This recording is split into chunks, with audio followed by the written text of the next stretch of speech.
lamun loba jelema nyawer ge para weh kadede anak mah dia mah yang meuli SG ganggarateun tah ieu potongan-potongan munafik sakos kitu. Perbaikilah diri urang supaya akur bae salat di loba jelema jeung sorangan akur nikmatna ngan lamun teu dibersihan heula batin moal beres bisana urang ngeunaheun ibadah ka Gusti Allah duduaan jeung Gusti teh ketika batin urang geus bersih aing ngabersihan awak bababari jasa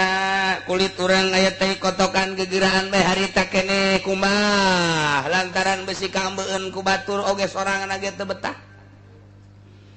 urang keur lempang di baju urang teh aya kotoran boro-boro nun najis cacakan cai hujan bae ge cai hujan ngecret ka urang keur lempang di jalan ngecret gegeuraan di kumbah baju urang samping urang dan lain sebagainya atawa di leungeun urang di pipi urang aya hideungan harita keneh dilap teu betah tapi ieu takabur di jero hate teu pernah dikumbah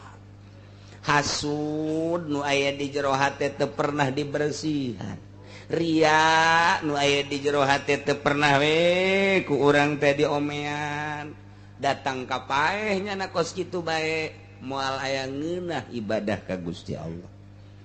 bisa ngeunah soteh ibadah ka Gusti Allah eueuh nanaonan di jero hatena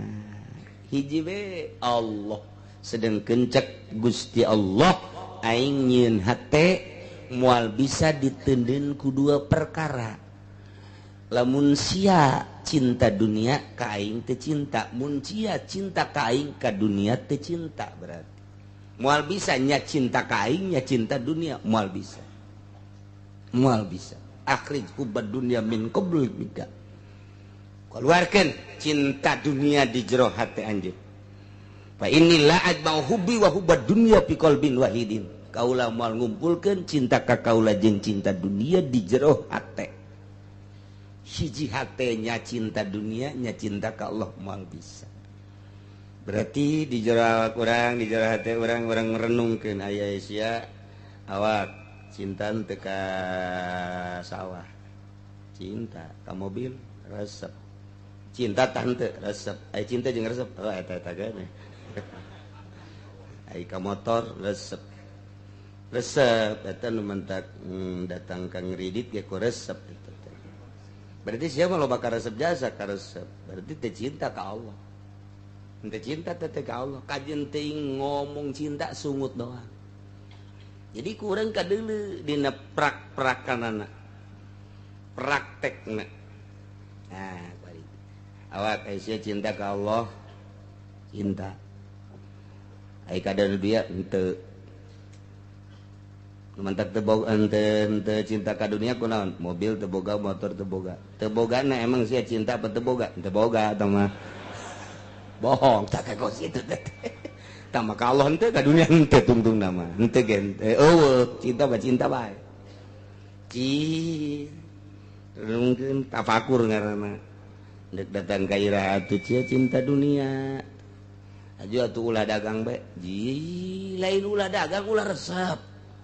dagang ngadagang bae sebab mungkinna loba kepentingan pamajikan mah pan kudu dibiayaan anak mah pan kudu dibiayaan masjid pan kudu dibangun majelis talim kudu dibangun ketika perang kan kudu dimodalan ulah sote cinta ari dagang mah terus jadi atuh cenah kiai hete mah hese makana kudu ngaji ge makana kudu ngaji nu mentak ka ditu na aing mah cinta dunia cenah moal dagang awas ya mun teu dahar kumaha sia jadi atuh kudu belajar tadi mah tadi bae ngalaksanakeun lain jang aing mah aing mah geus teu cinta paling ge 2 piring aing mah sapoe tapi pan anak mah teu bisaeun teu akur jeung urang pikiranana pan pamajikan mah can akur pikiranana jeung urang atuh jang pamajikan jeung jang anak ya tanggung jawab urang tasawuf pamajikan henteu ulah diseret ti tasawuf jeung urang nu mentak tah ieu bangsa-bangsa kiai anu tasawufan teh can nyahoeun cara hirup can nyahoeun kumaha urangnya na tasawuf tilok dahar ti berang tilok nginum kopi tilok nginum teh paling ge bukan ajeng cai putih urangnya baka imanyana nyana ngaharepan urang tapi urang teh disuguhan kaparat tak kiai atuh tasawuf nyana bae eta mah atuh ji kumaha mun ngagoler di dinya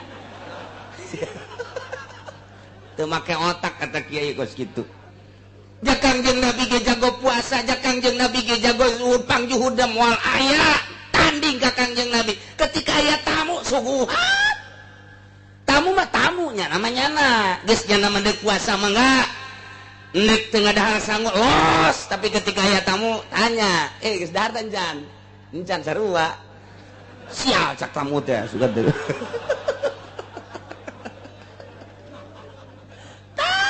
Tahu di mana ya? Aduh habis di Bogor berangkat jam sabaraha? Jam 7. Mampir-mampir tadi jam henteu langsung bae. Kuari inget jam 11 can dahar ya berarti ya paingan kesangan bae budak.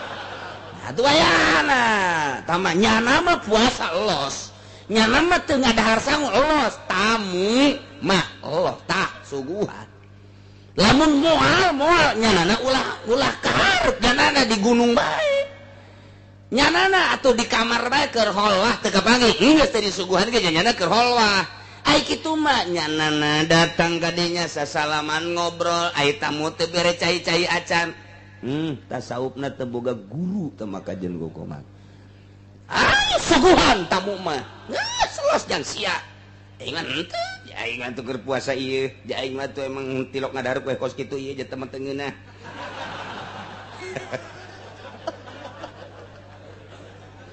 jadi lo urang dek tasawuf siga de ieu mah aduh cenah aing nyaba ka kiai anu aju kunaon nyana mah abong puasa bae aing teh dibere cai-cai acan sakeuna teh ajeuna ka ditu teh hayang aing lah kalaparan aing datang ka ditu eta salah teh kos kitu Kangjeng Nabi urang contoh Syekh Abdul Qadir coba urang contoh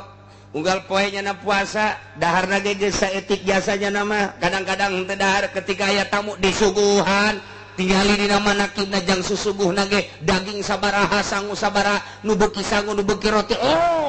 jang tamu Masya Allah jadi ulah sok dibawa diseret urang can tasawuf titah tasawuf jeung nya tungtung nama tasawuf teu kalaparan mah geus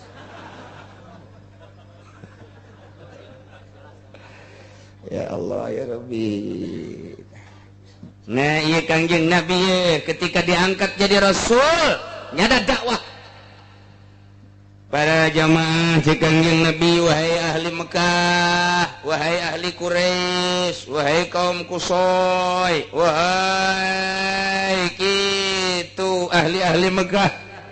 kaulah ieu adalah diutus ku Gusti Allah sebagai Rasul Allah sebagai utusan Allah dek nyampaikeun bahwa pangeran teh lain Uzza lain Lata lain Manat pangeran teh hiji Allah allazi khalaqas samawati wal ard Kangjeng Nabi kula ieu adalah rasulna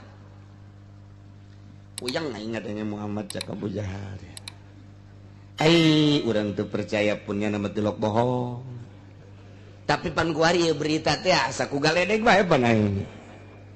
ai kamari mah segala berita-berita nu karar itu ku aing masih dianggap keneh tapi pan ieu mah berita geus lain lalagan ngarobah pangeran urang ku urang geus diminyakan pangeran ku urang teh geus disuguhan pangeran ku ari titah robah pangeran urang cenah ka Allah nu teu kedeuleu ku mata urang si Muhammad kumaha ge jadi kieu Muhammad jadi edan ngadadak Muhammad teu beres ya Muhammad ieu ngobrolnya najeng baris jana jahat naon apa eta Muhammad batilok bohong heueuh tilok bohong nama aing geus nyarti jasa eta budak bener jasa bener tapi pelebah ieu mah nya urang deuk ngabenerkeun bae kitu ke heula ulah ka heula tapi kan nyana eta lamun engke ku urang teu dipercaya aju engke nyana nyaritakeun ku gara-gara urang teu percaya siksa kumaha ku eta aing sieun ge Abu Jahal aing sieun ka Muhammad sebenarnya mah. Jadi dihareup mah biasa jada teh tulak cangkeng ditukangeun mah sieun, kanu bener mah sanu teh sieun. Kanu jujur sanu teh sieun kabeh ge kanu jujur mah. Nu mantak jawara tilok ngadeukeutan kiai kunaon? Sieun. sieun ku jujur ku jelema mah sapira kiai ditikem ge atuh ya kok mau leutik mah tapi ku jujurna naon sebabna jero hate aing kanyahoan kunyana pan bisa kanyahoan pan al mukmin miratul mukmin mukmin teh kaca jelema mukmin urang lamun ngaca kanu sahandapeun yo atuh hebatan aing salat sia mah aing mah make sunah sia mah henteu kaca ngaranna teh naik teh kanu akur ja akur teh budak kacana dikaca ku urang teh sia jeung aing akur teh salat sia 2 rakaat aing rakaat teh salat dan sarua kaca kan ngaranna aya deui teh naik ka luhur itu mah loba salatna aing mah rada saeutik ngaca tah rada kurang tah teu loba omong tanya teh geus teu pati loba omong tah keur ngaca tah ngaca deuk bae aya deui kiai nyana mah ti peuting ge hudang bae zikirna ge teu eureun-eureun mulai geus malah kakak ditu lah aing malah kunana nih sia teu nyaho bae mung si eta mah kadang-kadang katebakeun bae tah mun aya nanaon teh jadi kumaha eta urang geus sia bae ka ditu aing embung isin emang kunaon teh atuh pan geus sia mah aing ngiriman bae tah ka ditu aing mah embung kunaon kitu geus loba omong selantaran pan aing mah loba kabeuki keneh di nomor HP aing loba HP nyasar nyasar kumaha sia geus aing kanyahoan nomor HP aing bae ku kiai eta mah geus kanyahoan geus aing mah hatur salam bae teu kuateun ngaca ngaranna al mukmin miratul mukmin kanu sahandapeun mah wani kanu sasama mah wani barang kasaluhureun lain gelut mah sapira kiai disintreuk ge ngancleng tapi eta na teh aing teu kuat teh isin jadi teh kanya aduh geus ya sugan aing mah lain ya di tengah-tengah ku aing nyana nyahoeun ka aing berarti atuh ye geus lah loba omong lobong eta keur kitu tah ieu ge ieu Abu Jahal ka Kangjeng Nabi teh kos kitu sieun isin lantaran ngaca nyana loba kasalahan loba katakaburan kasombongan jeung sajabana ngaca ka Kangjeng Nabi sebab jadi kaca nah urang ge lamun selalu ngaca kos kitu teh jang introspeksi dititah al mukmin miratul mukmin jelema mukmin teh kaca lain ngaca kieu otak sia mah kieu sih kaca teh coba ka dieu sia tuh jatuh ke dulu aing ya kulit sia leuwih hidung ti otak aing boro-boro aing ngaca ka sia blon da budak cakelo pajar kaca nu di 8 gitu tah cara tadi tah lain urang bae nu teu paham di zaman eta teh surah Tuan Abdul Qadir Abdul Qadir keur nyaritakeun al mukmin miratul mukmin masyarakat tetep teu percaya teu ngarti maksud ngaca kumaha sih cek tuan saya boro-boro jadi wali sih mah segitu gitu ngarti maksudnya ngaca kumaha aja urang mah ngaca teh atuh kadeuleu beungeut kadeuleu awak eta ngaca jadi disurahkeun ku tuan Abdul kieu ngaca teh tah model tadi deuleu ku sia dulur sia nu sahandapeun sia asa kumaha diri sia asa hebat kan sebab kacana jore deuleu kacana nu akur sia asa akur kan asa kacana akur deuleu kacana nu leuwih herang kumaha teh perasaan sia isin geus ngaca berarti sia ngaca urang kuari boga beungeut kasep ngan ukuran kasep urang bae jol bae aya urang Arab nya mancung irungna nya bentik bulu matana kumisna ngajeripit janggotna geus rapih jasa eta nu tadina ka kasepan teh barang deuleu itu kan ngaca nah embung lah jeung eta mah aing saingan dia eta mah ngaca ngaranna eta keur carita ngaca beungeut kabelah dituna ngaca harta kabelah dituna mah eta kos kitu alam nu kudu di dieu mah ieu akhlak kaca tuh dulur urang anu leuwih hebat kaca tuh mantak si Abdul Qadir mah sanggupan hei masyarakat bolo aing ngaca sia ka aing nya nama terang-terangan tuh si Abdul Qadir mah gerang ngaraca sia ka aing dititah ngaca ka Kangjeng Nabi mah Kangjeng Nabi geus eueuh nu aya kuari aing incuna bolo aing dek kadu naon sia jeung aing kos kitu teh kos sombong tuan Syekh Abdul Qadir mah kaca aing ku sia lamun sia salat bandingkeun salat sia jeung salat aing mun sia puasa bae bandingkeun puasa sia jeung puasa aing mun sia udang ti peuting bandingkeun udang sia jeung udang aing kaca aing tuh aing ngomong kos kitu teh lain hayang harta geus liwat teu hayang aing mah harta aing ngomong kos kitu lain hayang agung geus liwat keagungan aing mah dibandingkeun jeung sia teu hayang aing mah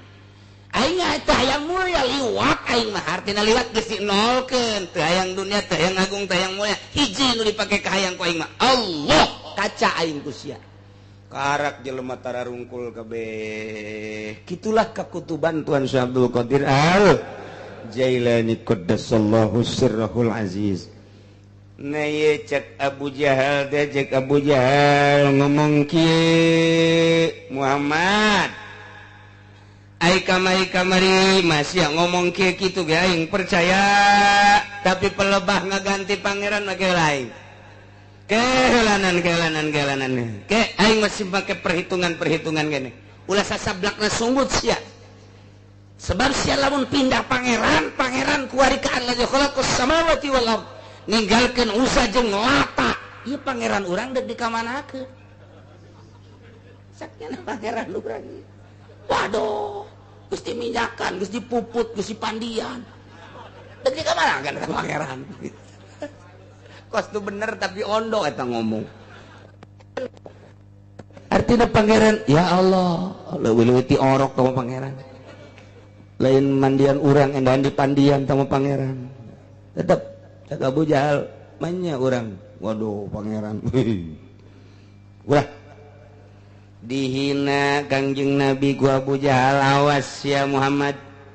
lamun sampaikan ka ngomong-ngomong di pangeran aing kajen kukumaha nu bertindak ka sia awas ya Muhammad Abu Jahal langsung ceramah wahai para ahli Mekah kamari ieu mah nu ngaran Muhammad teh julukan Al-Amin teh jelas tapi setelah ieu nyana teu aya sababaraha bulan ai aya ngaganti pangeran awas ulah waka percaya ka nu ngaran Muhammad awas ulah waka haju prak iman bae kanu diimani ku Muhammad deuleu ye jahal ye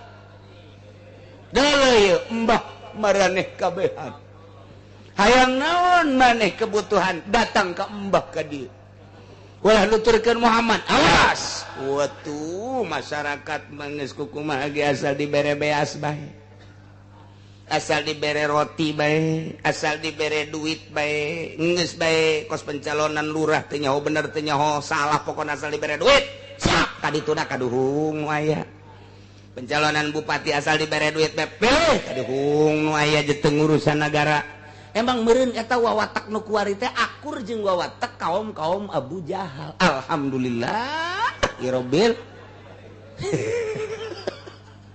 ya ada Abu Jahal kan itu hayang beas datang ka aing hayang roti hayang terigu datang ka aing hayang duit datang ka aing nu penting sia ulah iman ka Muhammad ayo buat tu Abu Jahal jelema ternama atuh direkrut ku nyana perekonomian jang nyumbang jelema supaya ulah iman kanu diimankeun ku Kangjeng Nabi Muhammad sallallahu alaihi wasallam Kangjeng Nabi dakwah teh didarengekeun Kangjeng Nabi ngajak teh didengekeun Masya Allah timbul prihatin manusiawi ngaranna cak Kangjeng Nabi padahal pan ieu diangkat ku Gusti jadi Rasul Gusti tapi jelema teu percaya tah watak jelema teh eleh ku dunya nu mantak ieu atut teh jago jasa nuturkeun Abu Jahalna jago ieu mah nu penting menang kumaha ieu neuleuh nyana kaluluhur nyana ka Abu Jahal baheula Abu Jahal teh kos kitu teh lantaran nyumbangan jelema supaya ulah iman ka Kangjeng Nabi Muhammad loba nu nuturkeun Abu Jahal diparake lakukan didat-kandidat nu aya di Banten nu aya di Indonesia khususna di Jakarta jeung di Banten komo di Tangerang mah alhamdulillahirabbil alhamdulillah ka Indonesia goblok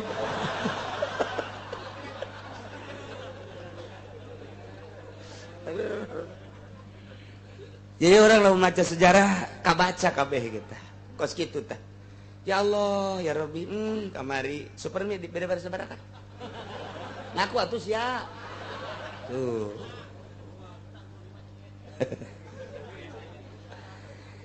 dawahlah Kangjeng Nabi wahai ahli Mekah ulah salah pangeran teh Allah nu ngadamel 7 lapis langit jeung 7 lapis bumi nu utar atur kahirupan urang dijieun ku Gusti Allah ieu teh digurak-gerakeun ku Gusti Allah kabeh ahli Mekah Muhammad kami mah moal kang ngadenge lantaran kami mah ieu disumbang ku Abu Jahal.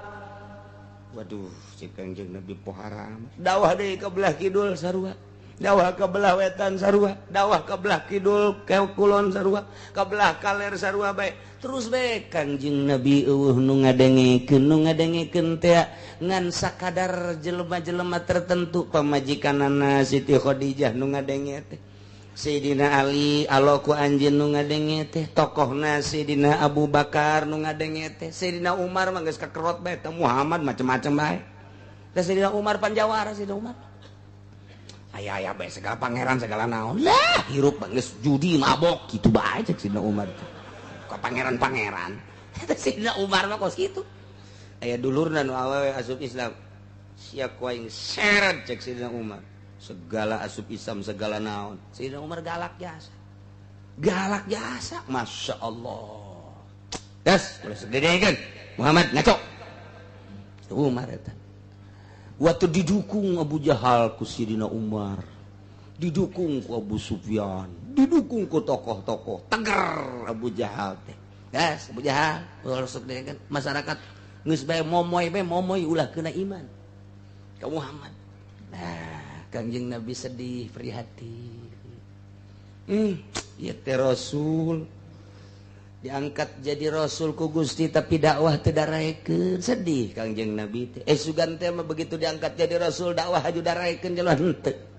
Cacak Kangjeng Nabi diangkat rasul ku Gusti Allah, dibere mukjizat Al-Qur'anul Karim, jelema henteu langsung iman. Atuh komo si Udin nu balik pasantren mah. Balik pasantren haju hayang dituturkeun bae, atuh salah.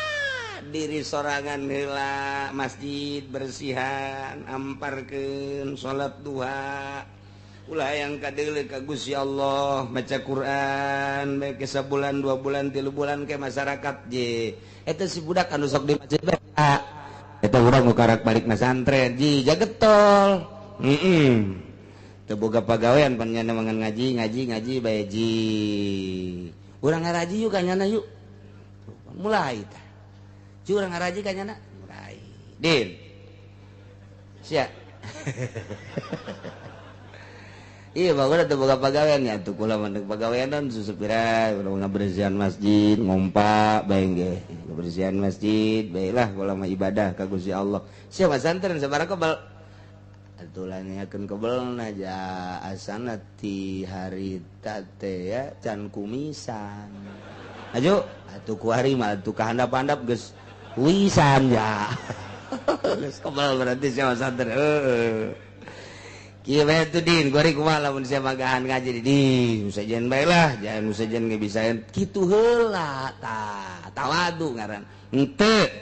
Ieu urang magahan ngaji bae heula di dieu rukun-rukun salat atuh aya meureun limaan mah. Lobaan amat ceukna teh. Mun duaan mah daek lah ulah limaan mah bobat teuing ceukna. Ngomong teh kitu heula.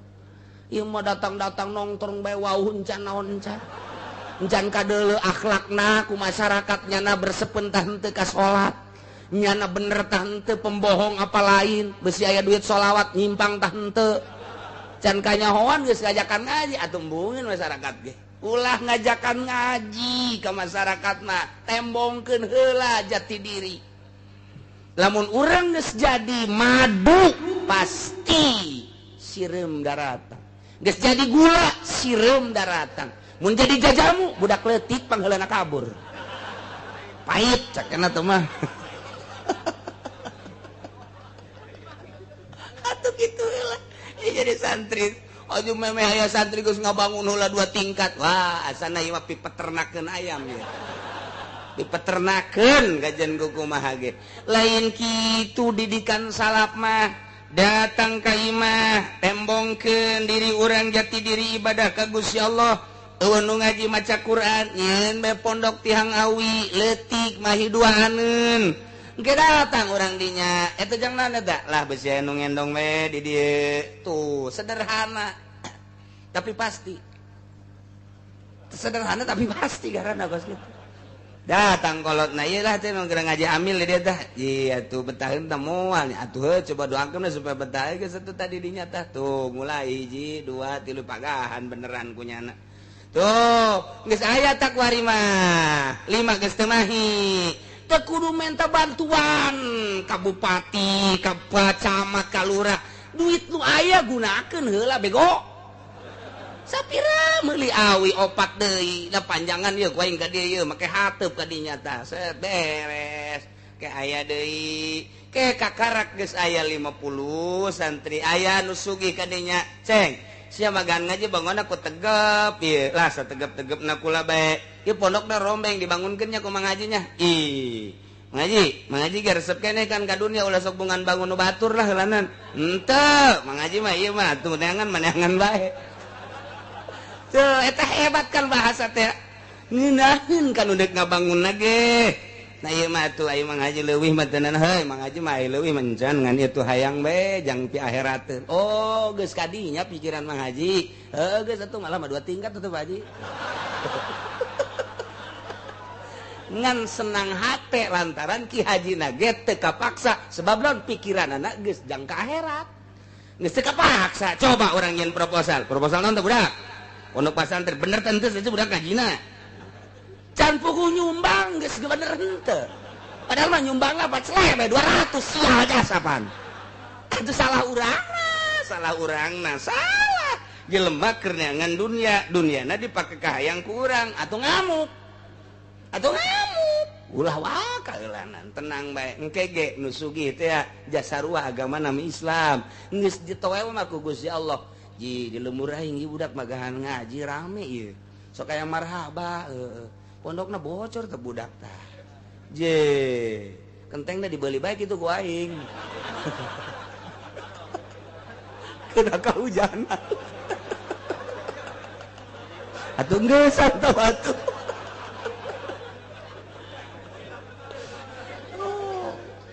mulai datang Waalaikumsalam ji si magahan ngaji alhamdulillah itu pondok ji nang ngabangun sa itu saya ya kula bae aya salah ditempelkeun saya ditempelkeun geus atulah mangaji ieu neuk milu ngabangun aja ieu ulah mangaji lah pan sia ulah ieu bisi mangaji non butuh kene henteu ieu mah jang ka akhirat pan mangaji geus asal geus ngomong akhirat bae tamat timbul ti hate sorangan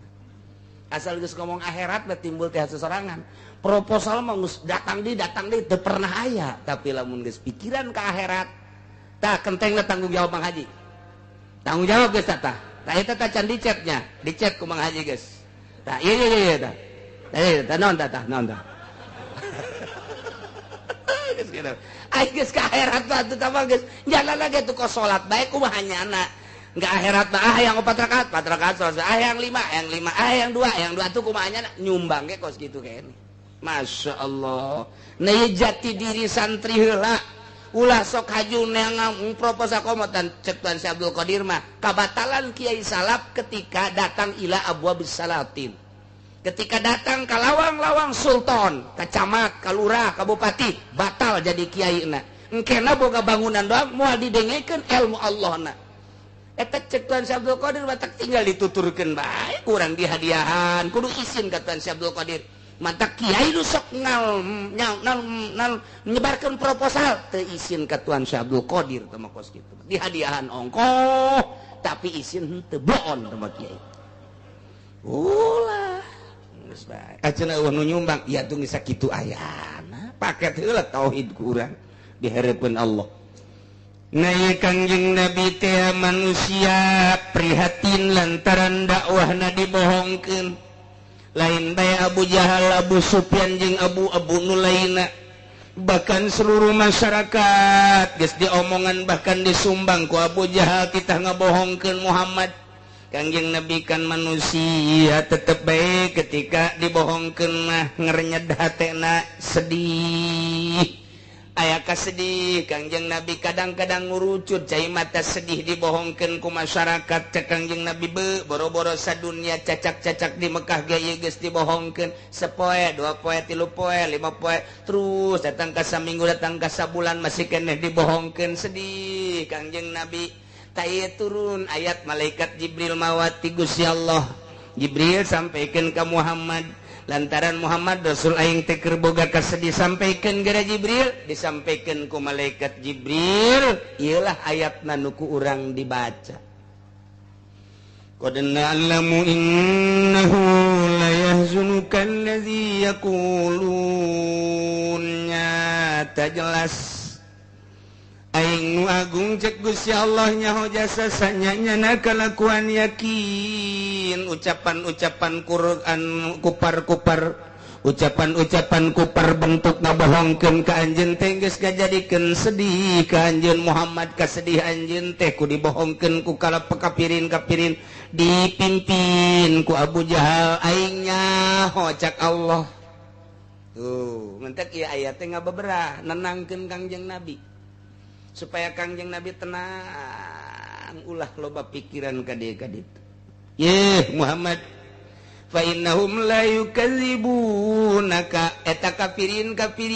di Mekah teh lain ngabohongkeun ka anjeun di jero hate ilmihim lantaran nyana nyarahun annaka shadiqun anjeun bener teh Abu Jahal nyahoun bahwa anjeun bener Abu Sufyan nyahoun bahwa anjeun bener termasuk kekentong kafir gitu kene masyarakat nyahuan ke anjeun bahwa anjeun makan bener jero hate nama tetap mengakui karena kebenaran ngan manehanana ieu teu daekeun ngajelaskeun sebab manehanana ieu merasa terkalahkeun nu mantak tenang be Muhammad aing nyaho cek Gusti Allah kami nyaho nu agung nyaho kana kasedih anjeun bahwa anjeun teh dibohongkeun ku para kafirin tapi sabenerna mah kafirin teh lain ngabohongkeun ka anjeun ku hate ngan sakadar sungut doang sebab nyahoeun bahwa anjeun teh bener tuh walakinnadh-dhalimina biayatillahi yajhadun mun hayang nyaho Muhammad eta nu zarolim nu ngabohongkeun ka anjeun teh teu ka anjeun mah ngabohongkeun sote biayatillahi yajhadun nyana angas nyana teu percaya teh ka ayat Allah ai ka maneh mah nyana ge percayaeun ketika anjeun nyarita nyana percaya teu percaya sote teu percaya ka ayat-ayat Allah anu disampaikeun ku anjeun ketika anjeun nyampaikeun ayat-ayat ti kaula cak Gusti Allah bahwa pangeran teh allazi khalaqas samawati wal ard bahwa pangeran teh qul huwallahu ahad Allahus samad lam yalid wa lam yulad wa lam yakul lahu kufuwan ahad tak teu percaya sote ka ayat-ayat Allah adapun ka anjeun mah percaya atupan percaya ke Kangjeng Nabi Muhammad berarti percaya ke ayat atuh ai ke ayat teu percaya ai ke Kangjeng Nabi na percaya pan teu ka harti ieu mah nenangkeun Kangjeng padahal mah teu percaya bae geus teu percaya ke ayat Allah berarti ke Kangjeng Nabi na ge leuwih komo tetapi ku Gusti Allah ya ditenangkeun pikiran Muhammad Kangjeng mah ieu mah percayaeun teu percaya ge ke ayat-ayat Allah atuh lamun dilempengkeun mah atuh komo ka aing tapi ente supaya tenang Kangjeng Nabi jadi tenang tuh kok saya hiji lalaki hayang ka hiji awewe anu gelis ai praktek ai tadi nama lindek-lindek japati ai ka bladina embung ditolak mentah-mentah tidak ada cinta pada diriku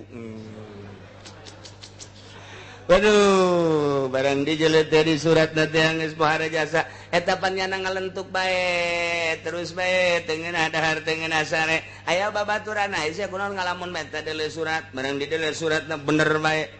dengan singkat kata-kata gini perlu diperhatikan ambo sakumaha teu luhuran ka atasan ban mah perlu diperhatikan mah tuh ban sakumaha naon bae bahwa kedekatan saya terhadap kamu tidak ada lain kecuali hanya sebatas kenal saja. Tidak ada cinta dalam hatiku untuk dirimu. Sekian Sarwiti. Kejam jasa banda batu. Oh, puhara jasa tanpa bahasa. Nges dinding haling deui nu mantaknya ngalentuk bae. Tak kapagi ku babaturanana. Sabenerna mah lain teu bogoheun. Aing nyaho jasa, aing leuwih deukeut ka Sarwiti tibatan sia. Ai sabenerna mah aya hatena mah bogoheun ka sia. Ngan ieu mah nu mantaknya ngomong kitu sote tah eta nyana geus dijodohkeun ku bapakna. Jadi geus sia ulah sok nyeri hate bogoheun. Saha sih nu teu bogoheun ka sia pan sia mah deuleu jeung bulan ge teu jangan sia. Pan tenang da ka hate tenang. Padahal atuh lamun bogoheun bae teh ditarima teh.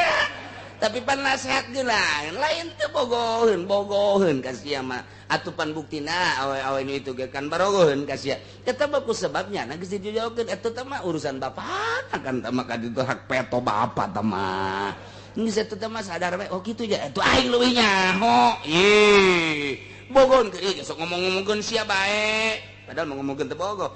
ngan disumputkeun eta mah sumputkeun pan jadi tenang kayaknya oh gitu nya tuh geus biasa dahar deui sih geus biasa lamun aya nanya deui bogoheun ngan nya na geus dijodohkeun ai kitu onam cek nya teh sugan aing mah lain kitu mantap geus ulah sok di pikiran geus pokona mah urang neangan deui hayang nu putih ka Lampung aya gede adat hayang nu hideung Brebes hideung tapi nurut mending mana teh sia oh hiji-hiji acan temen kitu aya putih gede ada teu hayang aing ngadon ngajang jawi aing hirup aya nu nurut hideung teu hayang aing boga aing teu pangteresep-teresepna kudu hideung ajo aku batu malah kakawin aing malana tuh jadi ku Allah dinasihatan tuturkeun dia nasihati Gusti Allah ya tuh masyaallah fa innahum la yukadzibunaka Muhammad ulah sok sedih ulah sok prihatin kufar teu bohongkeun ka anjeun pisirri di jero hatena mah da nyahoeun bahwa anjeun teh bener walakinaz zalimina wa bahu walakinaz zalimina bi ayatillahi yajadun ngan nu zalim teh kufar-kufar Mekah eta mah teu resepeun teh ka ayat ka anjeunna mah resepeun masyaallah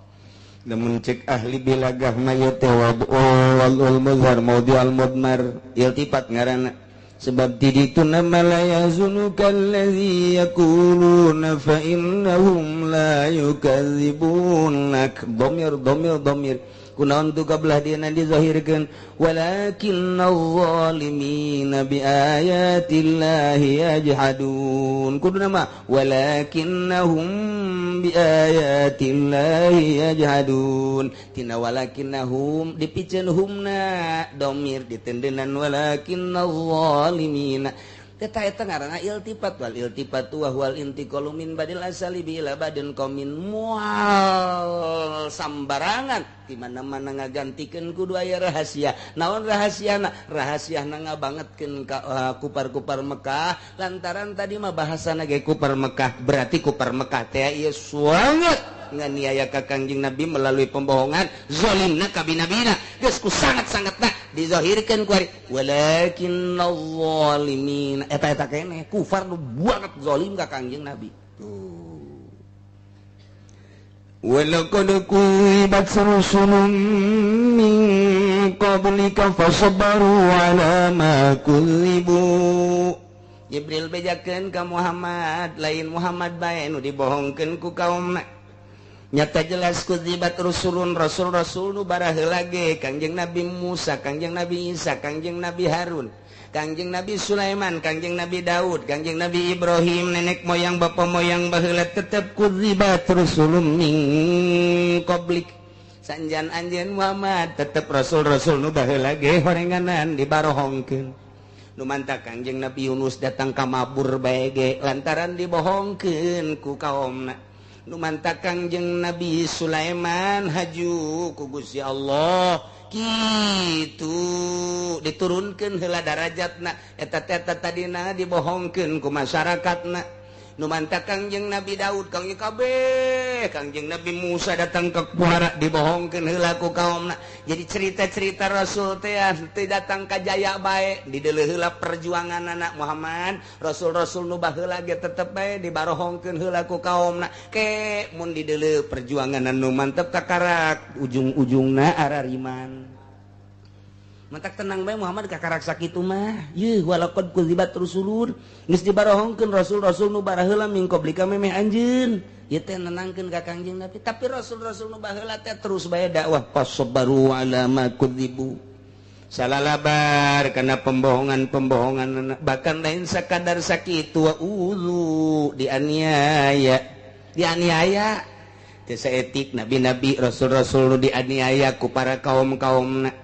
tapi tenang bae terus bae heulanan hatta atahum nasruna sehingga engke datang ka kaum pitulung kaula lamun geus nyana geus teu bisa ojah para rasul para nabi dalam rangka dakwah teh engke keputusan terakhir mah aya di aing pitulung aing nulungan eta rasul cek Gusti Allah eta mah aya di aing mungkin ku aing digempakeun mungkin ku aing dibere galedeg mungkin ku aing dibere angin mungkin ku aing dibere hujan teh urusan aing jang nulungan rasul teh kos kitu ujungna. Muntak atuh baheula teh Kangjeng Nabi Lut mah kaumna lantaran ngabohongkeun ka Kangjeng Nabi Lut. Kangjeng Nabi Lut na geus teu ojah dibalikeun jelema raragagan langsung ka neraka. Coba eta. Masyaallah, masyaallah, masyaallah. Aju di zaman Kangjeng Nabi Musa gitu keneh Kangjeng Nabi Musa dianiaya dan lain sebagainya ke cerita-cerita nabina luar biasa tak eta pitulung aing tanu mantap kurang ge kuari sebagai warasatul anbiya kakarak anu puletak peletik mata tangga ulah dianggap kakarak anu puletak peletik ngomong mah anu tina sajajareun ulah pati dialah hate kakarak di ciduhan mah Kangjeng Nabi mah geus lain di ciduhan deui Kangjeng Nabi mah unggal salat balik di masjid di ciduhan coh asal balik subuh badi ciduhan coh Kangjeng Nabi sababaraha kali di ciduhan ketika Kangjeng Nabi liwat jem nu sakitu eueuh nu nyiduhan Kangjeng Nabi ngajanteng bae ngadagoan je teu goa tuturkeun Kangjeng Nabi ji tuturkeun Kangjeng Nabi diintip ku Siti Aisyah cek Siti Aisyah pan atuh cek Siti Khadijah ku Siti Khadijah cek Siti Khadijah teh pan atuh ieu lila amat Nabi biasana geus datang di dieu le keur ngadagoan keur nangtung bae orang ngadagoan nu nyiduhan eueuh barang datang tuan kok rada lambat biasana aya nu nyiduhan di dinya jam sakitu teh kok ieu eueuh nu mentek ditagoan besinya na lambat tuturkeun Kangjeng Nabi hayu urang muringkak bulu urang mah kos kituna teh geus lain sakitu deui Kangjeng Nabi mah beres kok bro jeung nu dieu mah kaluar punten cek Kangjeng Nabi aya naon ai nu sok nyiduhan teh dirinya saha ngaranna oh Kipulan emang kuari ka mana oh nya na muriang dilayat ku Kangjeng Nabi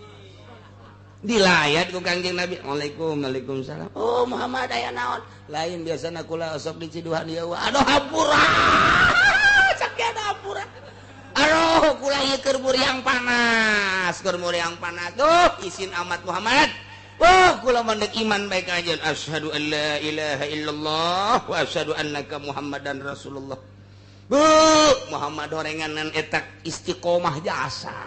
anjeun teh ku sebab kula eueuh bae disampeurkeun ka dieu eta teh mah endek iman mah alhamdulillah hidayah ti Gusti Allah ca Kangjeng Nabi engke kumaha mun aya Abu Jahal datang lah Abu Jahal tinggal Abu Jahal geus kula izin jasa mah nya kura teh nyiduhan bae dilayan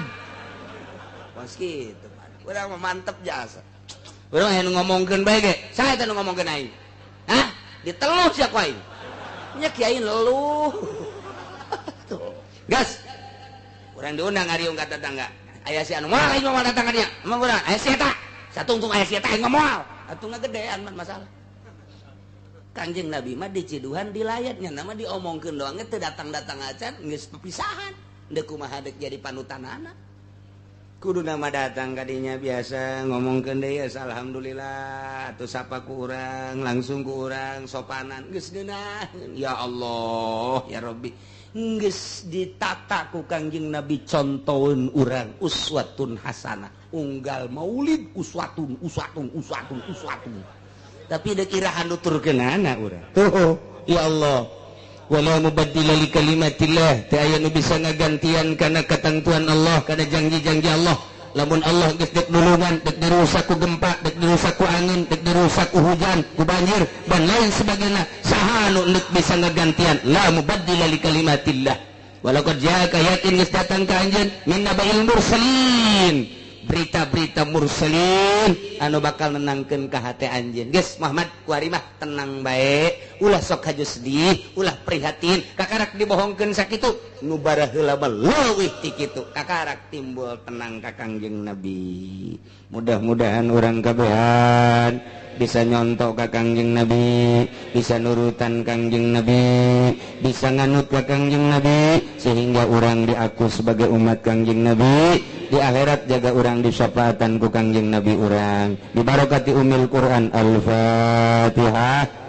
Bismillahirrahmanirrahim. Alhamdulillahirabbil alamin arrahmanir rahim maliki yaumiddin. Iyyaka na'budu wa iyyaka nasta'in ihdinas siratal mustaqim siratal ladzina an'amta 'alaihim ghairil maghdubi 'alaihim waladdallin.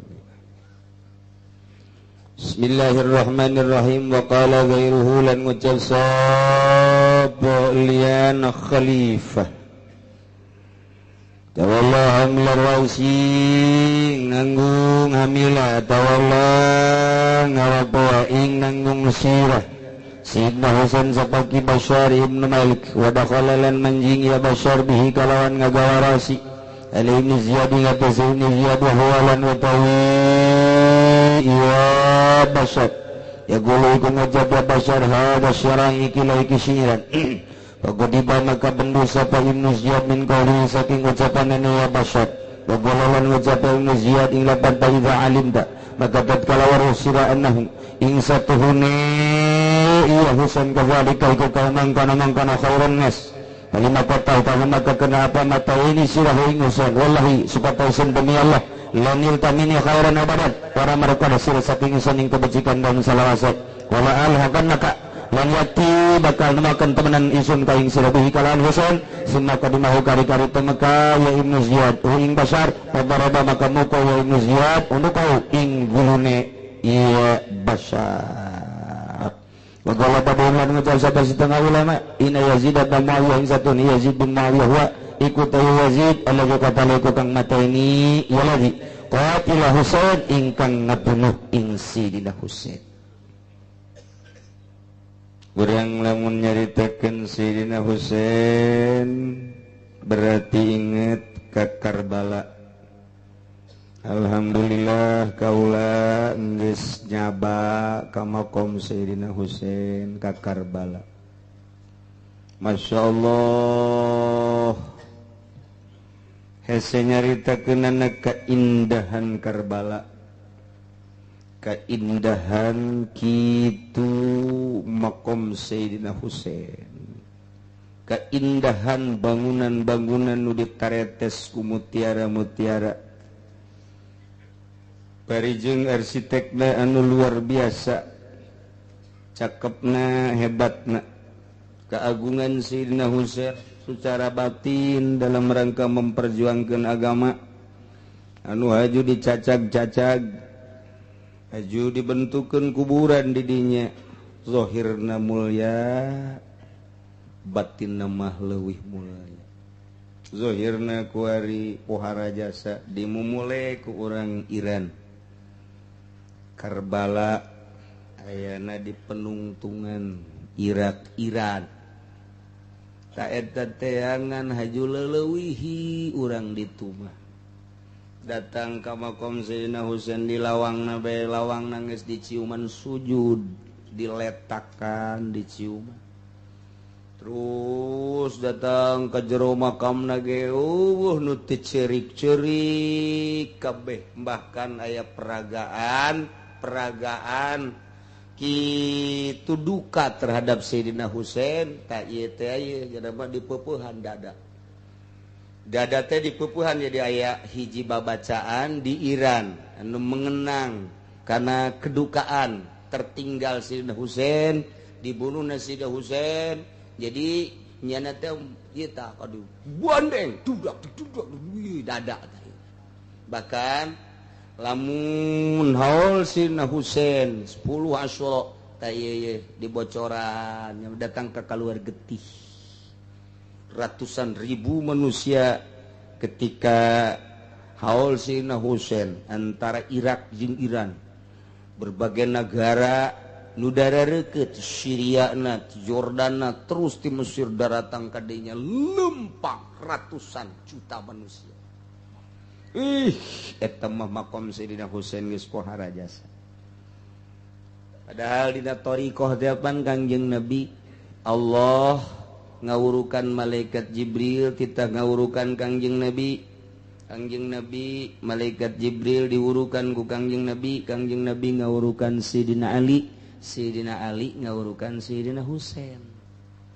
jadi nu kaluar ti dina Husain seluruh thariqah jalur mana bae Naqsabandiyah Qadiriyah Qadiriyah wa Naqsabandiyah Khalwatiyah Utsmaniyah Ghazaliyah Satoriyah Gozal wabeh ti ditu depan kitu tah Kangjeng Nabi Sayyidina Ali Sayyidina Husain Ali heula kemudian Sayyidina Husain kemudian Zainal Abidin kemudian kaina gitu Ja'far ta eta terus handap terus datang ke Kiwari tapi eta dianggap Syiah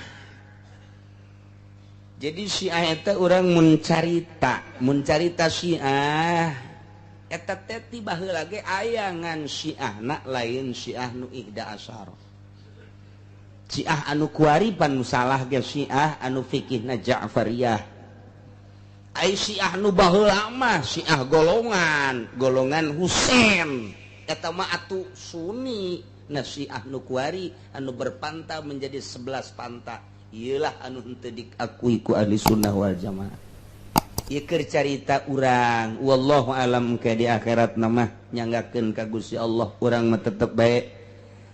ngahawatirkeun mentak geus nyaho mah kieu paingan guru-guru geus teu kudu nyaba ka Sayyidina Husain cukup di imah bae hadiahna geus teu kudu datang ka Iran ka ditu ka Karbala lantaran ningali makom Sayyidina Ali sakumaha disembah mantap Wahabi di Arab di Saudi Arabia na eta teh ngaharamkeun ziarah gegedena mah eta ka Syiah tah akhirna mah disak kompet daunkeun kabeh geus diharamkeun padahal ai ziarah ala urang manu dititah ku Kangjeng Nabi atuh masalah urang ge bisa ngaharamkeun ziarah model ala Iran haram tambah geus kos kitu mah sujud di lawangna keneh sujud di hareupeun makom cirik di makomna diciuman makomna di ideran makom Sayyidina Husain teh itu keneh Sayyidina Ali di Najab ieu mah keur carita Sayyidina Husain masyaallah akhirna mah kula ge sarombongan dek babacaan nu biasa ge cek kula geus cukup bari nangtung bae lantaran kabeh kos kararitu geus cukup hadiah langsung bari nangtung langsung keluar be lain teu menghargai ke Sayyidina Husain tetapi orang daripada jadi fitnah di ditungke gitulah keayaan makom Sayyidina Husain indahna kabina-bina agungna kabina-bina zahiran wa batinan aju kuari dibangun sedemikian rupa wah bangunan geus hese nyaritakeunana meureun triliunan tama bangunan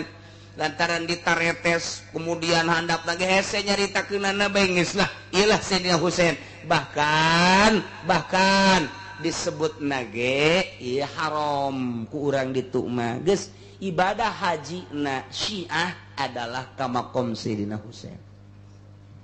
ibadah haji na kaum Syiah teh kadinya ke kakarak ibadah haji ka makam biasa ngan nyana nganggap eta teh sarua jeung ibadah haji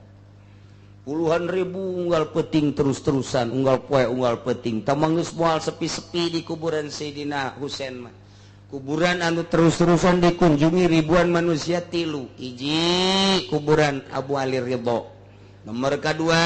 Abu Ali Ridho teh eta teh adi eta teh kakak Sayyidina Husain ngan beda emak ai Sayyidina Husain teh gitu cucu Sayyidina Ali putra Sayyidina Ali teh nikah ka putri Kangjeng Rasul iyalah boga anak Hasan Husain panca Kangjeng Nabi teh awas Ali ulah dikumpulkeun darah kaula Fatimah jeung anu sejen satungtung kula aya keneh ulah dikumpulkeun kula ieu adalah embung neuleuh prihatin jeung sedih anak kaula teu nyandung teh Sayyidina Ali teh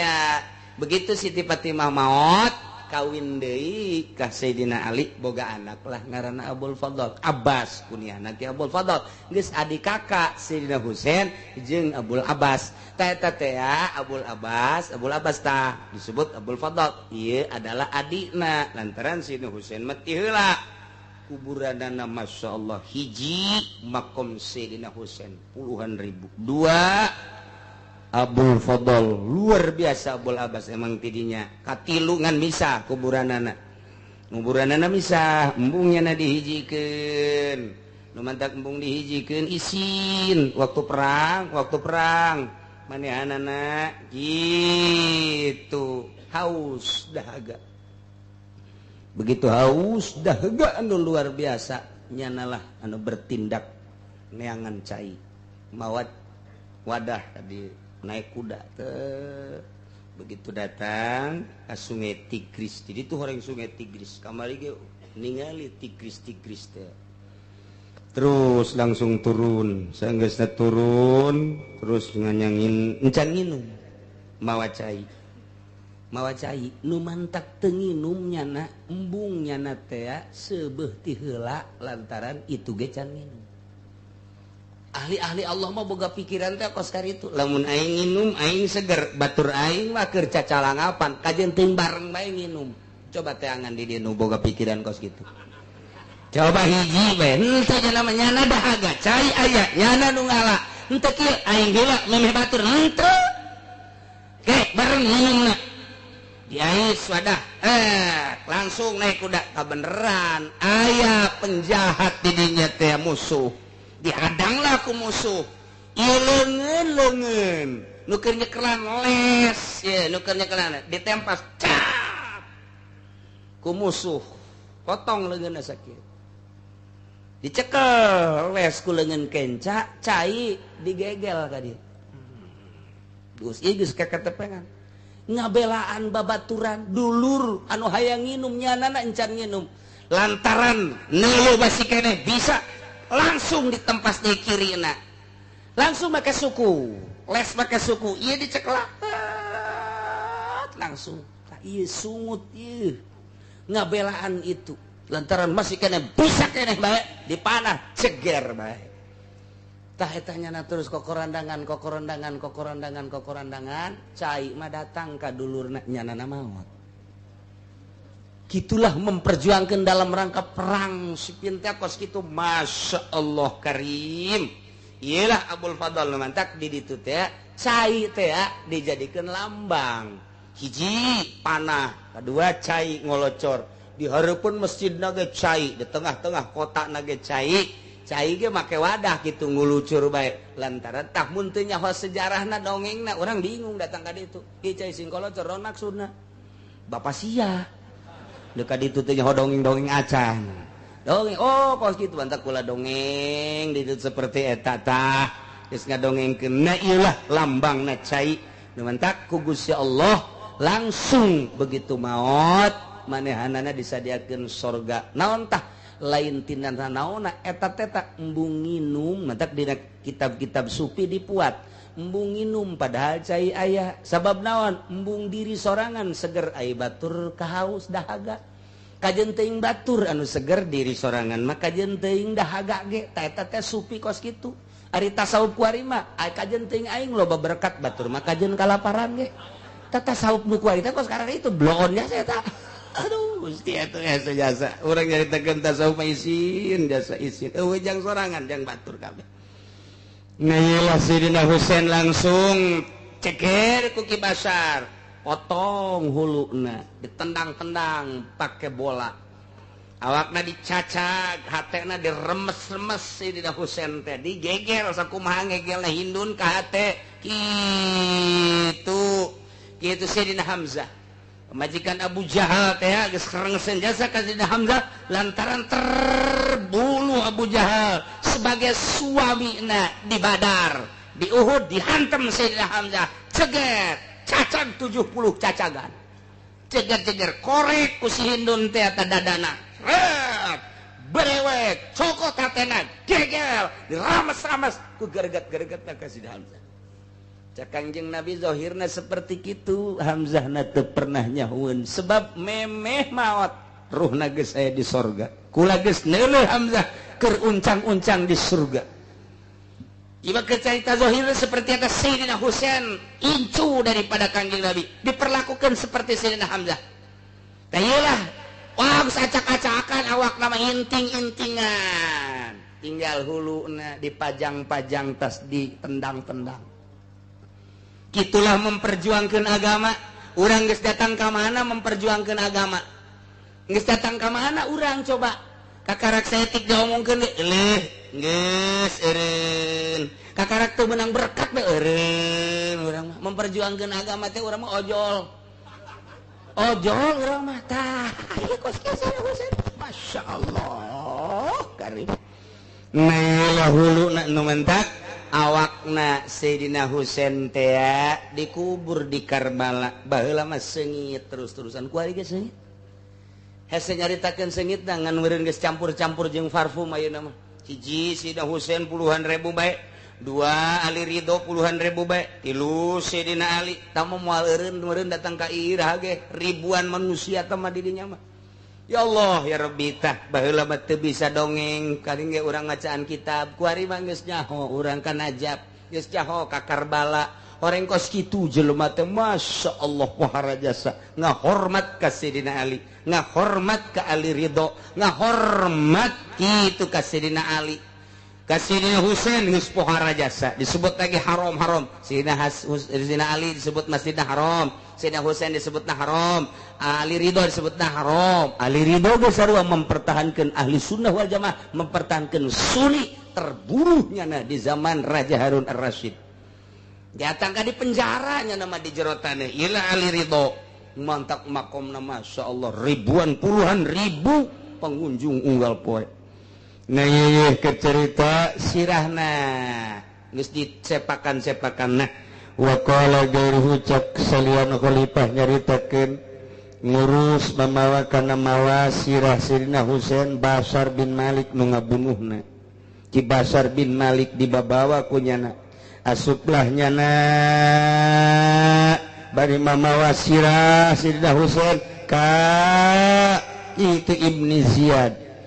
bari ngomong kieu Ki Bashar teh ngomongkeun sirah nu tadi teh qataltu khairan nasi umman wa abban wa khairuhum yansibuhu nasaba kaula geus bisa ngabunuh kana pangmulia-muliana manusia ti segi indung jeung bapana digedak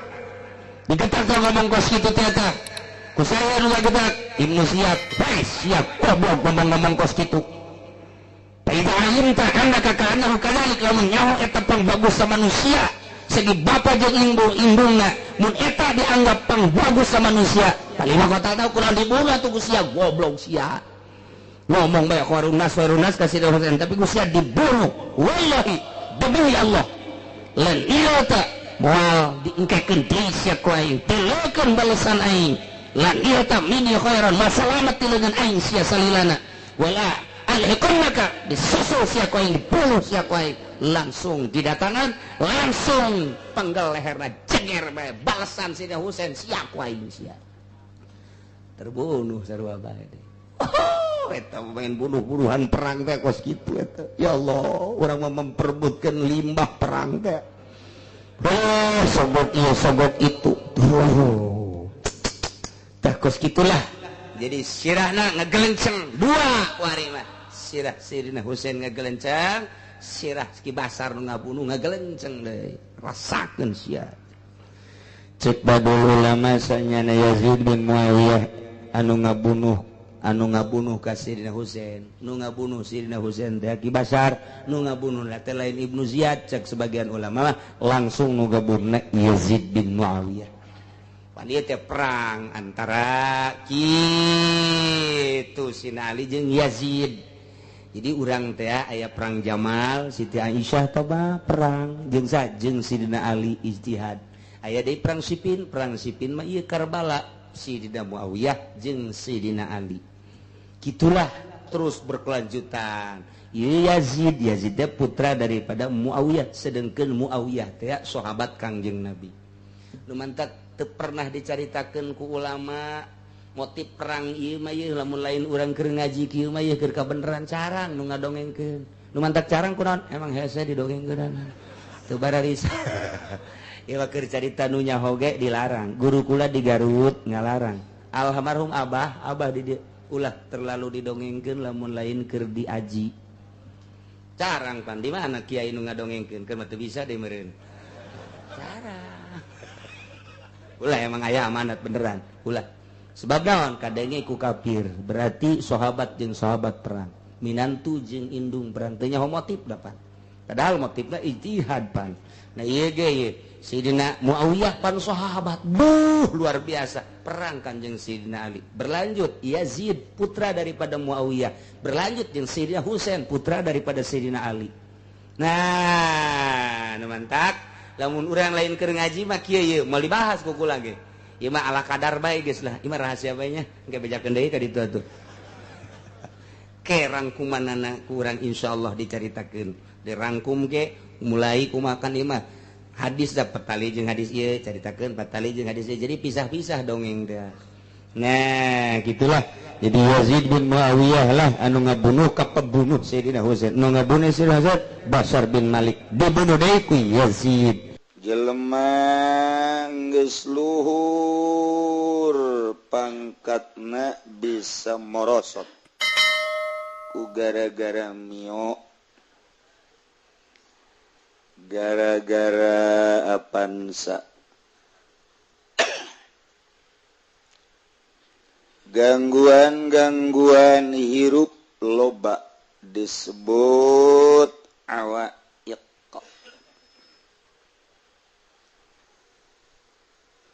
gangguan nuku urang kudu disingrai-singraikeun sebab satungtung urang aya bang baluh urang moal jadi jelema luhur kabang baluhan ku dunya kabang baluhan ku makhluk kabang baluhan ku nafsu kabang baluhan ku setan urang moal usul ilallah mahfud ngaran kudu diusahakeun ku urang mimiti micenan watek-watek nu aya di awak urang babari urang ngomong nama ngaji teh ai ngaji nama cak Imam Ghazali babari jasa praktekna hese urang ulah-ulah ngalengitkeun watek-watek anu aya di awak urang keseluruhan hiji baheula mata teh resepeun berwatek neuleuh nu geulis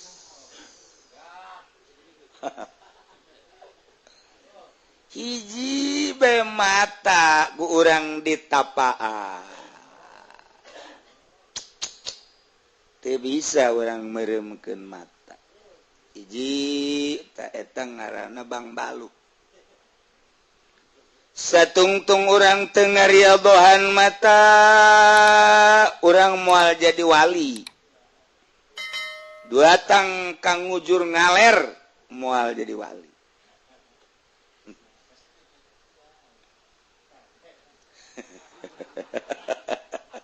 capek berangkat gencan geus capek abo ieu mun berangkat paeh mah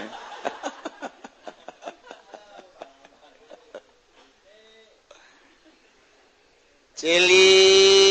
ngabogaan watek resepen pisan lamun ngadengekeun suara-suara nu merdu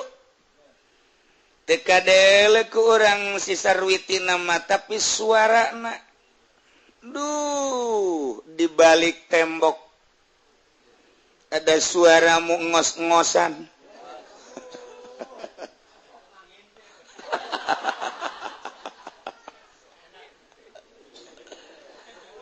tah eta ngadengekeun suara aya lazat sesuai jeung watak diriadohan ku urang denge urang wajin teuing urang elmuna hebat sakikituna bae insyaallah ya Allah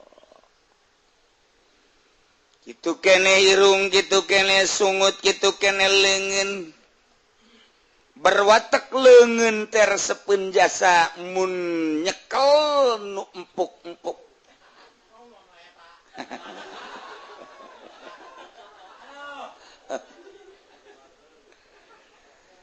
teu diriadohan ku urang atuh geus mengpele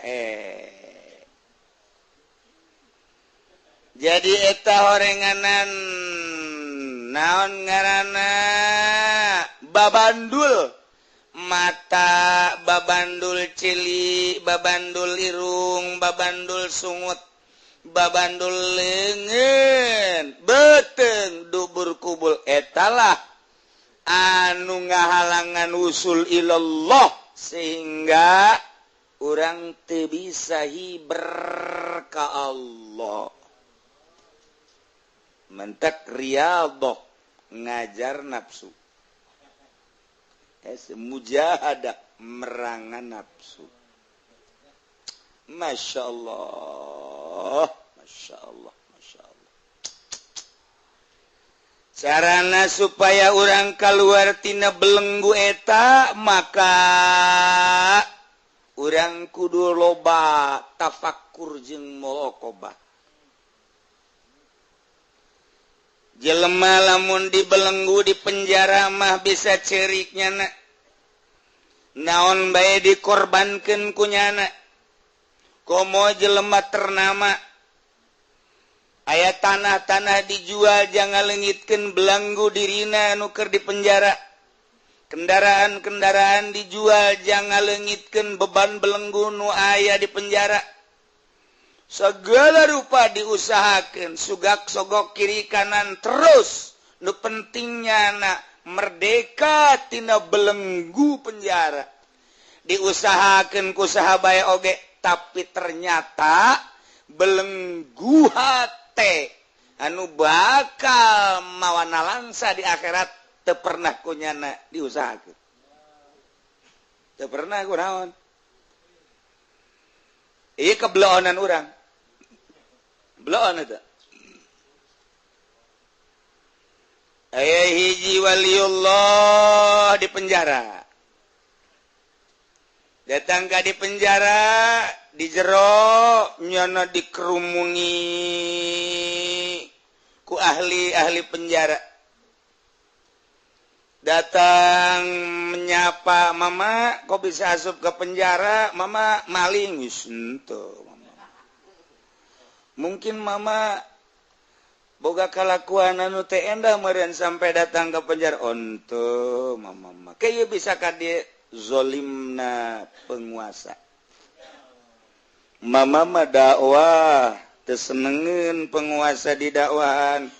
Asa kasinggungnya na maka mama dijeburkeun ka jero penjara. Kumaha tuh yang geus kieu mah teu kumaha aja mama masanajan di jero penjara merdeka. Merdeka di mana horeng? Cak nu sejen urang ka dieu hese ka dieu hese. Ih. Ai aslina merdeka mah teh hirup di luar penjara jeung di jero akur pangeranna Allah Allah keneh. Ketika orang di luar penjara jama mama itu haram ieu haram. Itu embung ieu embung. Atuh di jero penjara ge naon bedana aja itu embung ieu embung. Teu beda di jero penjara jeung di luar penjara. Mentek Kangjeng Nabi Yusuf mah hayang di penjara bae. Nyana mah nikmateun di jero penjara Kangjeng Nabi Yusuf mah. Sebab naon? Leuwih nikmat ibadah ka Gusti Allah di jero penjara eueuh nu ngaganggu batan di luar. Ih, wali mah pandanganna kos kitu. Pohara jasa nu mentak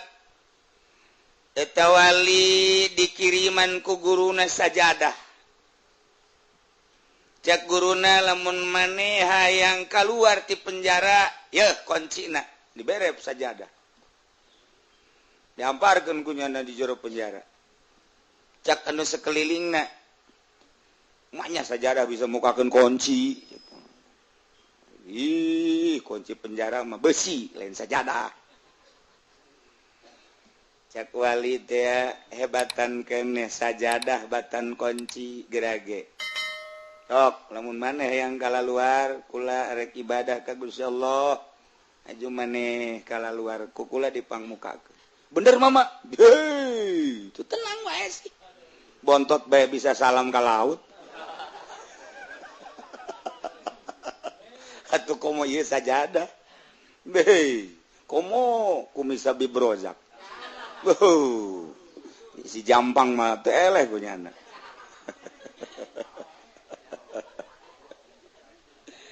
Masya Allah, jelema mah jelema nilai kumis abi berojak biasa-biasa bae.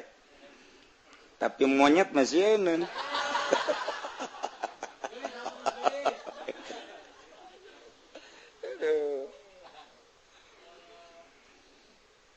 Nyana ngamparkeun sajadah di jero penjara.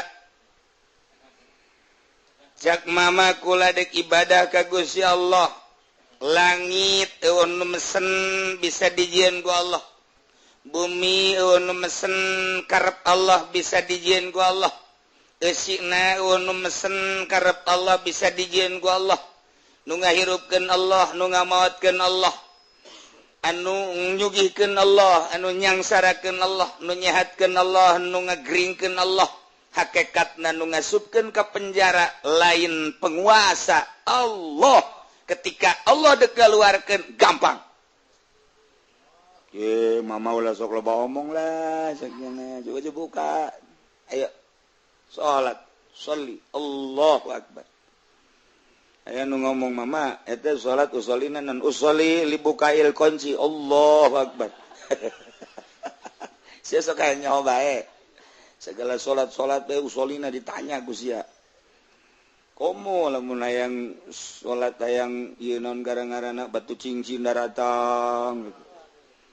Bangsa per naon ngaranna dare-dare. Dunia supaya datang aya salatna. Tak eta bae cenah kiai itu sia mah kitu bae pan. Salat Allahu akbar beres salat maca nyana wiridan. Ya hayyu ya qayyum ya badi'as samawati wal ardi ya dzal jalali wal ikram. Mal diteruskeun gua inggo bacana. Kayak kusia dipraktekin paranti muka kunci. Aju sia maling. Ditanya ilmu nang tiki uci cenah. Pan aing jadi agen berarti. Wah, teman kitu-kitu bobo rahasia tuh. Wah, saya hayu koyong nama kajen teman. Beres salat doa langsung tadi bener baik. Tengah peting kira-kira jam hiji jana salatna eta pintu penjara kalaluar. Pret. Digerokeun ku nyana. Keluar, ayo gerak. Mesti keluar, lupat. Ayo mama mau moal. Kan mama. Maksudnya mama moal kalau moal mukakeun lawang doang jang maneh. Ci. Ndek ke mama nu keluar, jangan nu mukakeun ge mama. Henteu, maneh bae. Mama mah ngan sakadar jang batur doang. Mama mah geus teu kudu, mama mah geus. Bener mama, bener tuh usah salaman. Entah kudu salaman geus ulah. Kabura penjaga sih ya ke. Kalau luar kabeh plok. Wuih, beres. Ngunci deui plok. Orang di deuleu ku penjaga isuk-isuk dek dirangsum. Eueuh. Ieu kamarana kosong. Tinggal aya mama bae keur salat duha. Allahu akbar. Teu bisa ditanya. Ustaz duha maca Quran, terus baca Quran zikir, ke salat zuhur Allahu akbar. Tas zuhur langsung maca Quran deui zikir deui Allahu akbar. Cak penjaga aing irahananya nanya ya. Bisa aja jana. Akhirnya minta nyana ngadeukeutan mak. Punten kula ieu minta kesempatan dek ngobrol wae ka dieu ya naon. Ieu mendek nanya bae nu aya di dieu sababaraha kamar kosong ieu kamarana balik cek cenah. Jujur awalnya jujur. Aya eta bisa baralik pan kami narangtung di hareup. Kok bisa teka deuleu ku kami jeung ieu nu mukakeun lawangna saha? Allah. Nya kami ge nyaho, ja kami ge pangeran teh Allah. Ngan ieu nu bisa mukakeun ki sababna saha? Sajadah. Mama ulah sok pabelit ngomong. saya doa bentak kagus ya Allah Mama nu Allah lawang nu Allah dikunci nage kunci Allah jelemah hayang kala luar geus sababaraha tahun mohon ka mama aju mama ngadoa kala luar pan ku kami teu kadeuleu atuh eta mah pan lain mata ceknya mata mah di dieu ieu mah lain mata ieu mah mata lalagaan ieu mah aslina mata mah di dieu ceknya di kolbu geus ieu mah sanajan bentak bisa teu neuleu sebab ieu mah lalagaan mata ieu mah rohna eueuh teu bisa neuleu nu ieu mah tah nu mantak aslina mata mah nu ieu bu eta penjaga kabeh dulur kadari urang ngaji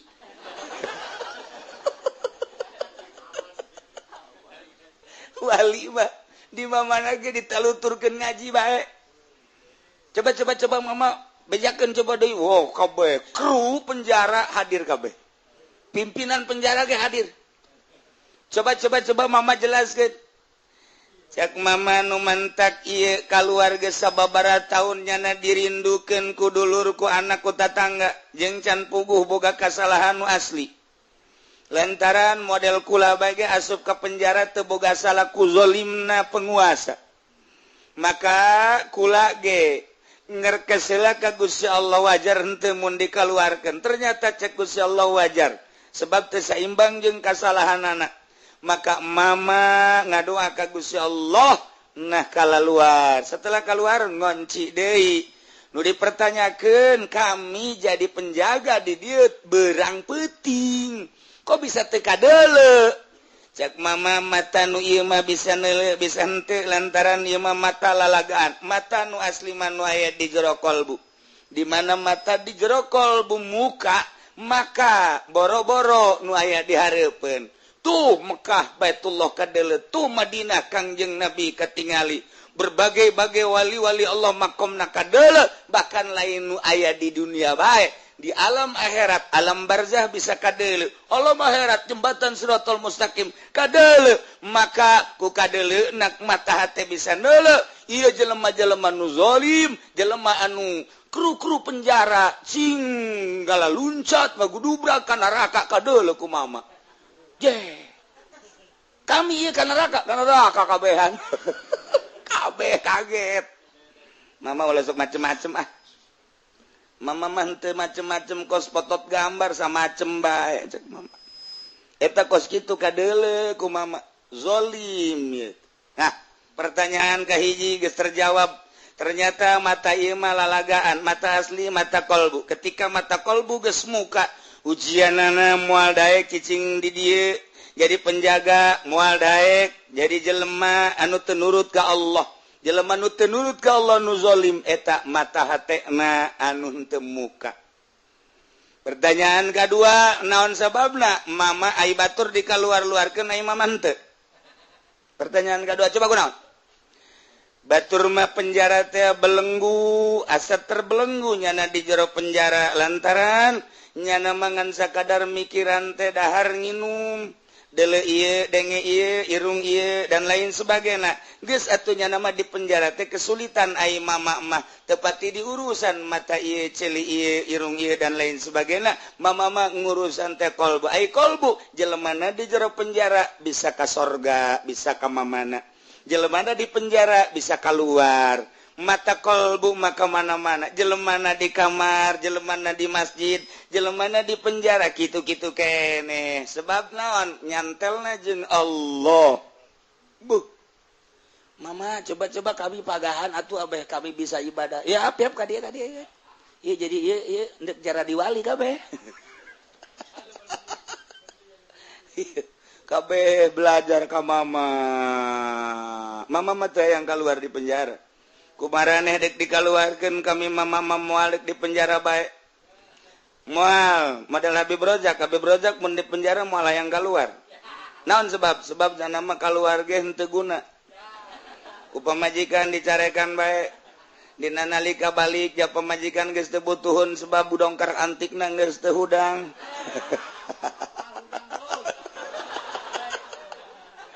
geus cak Habib Rojak aing dek naon di luar geus cak